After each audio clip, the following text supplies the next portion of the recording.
Sem Eva Šifrer in želim imeti hišo, ki ima zunanji bazen, ki bi se poleti ki bi bil poleti mrzel, pozimi pa bi se ogreval. Zunaj bi imela tudi kavč in mizo.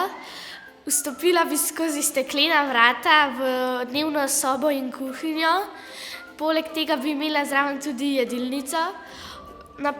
Skozi vrata, ko bi vstopila skozi vrata, bi prišla v mojo sobo, ki ima skrivno omaro, skozi katero bi prišla do sobe s steklenimi talmi in stropom, skozi katere bi lahko gledala zvezde. Imela bi tudi vrata do WC-ja. Hodnik bi bil mimo omare, kjer bi imela oblačila. Imela bi tudi savno. Skozi savnina vrata bi vstopila do omaric, pri kateri bi bila tudi skrivna omara, skozi katero bi stopila v moj sanjski bazen.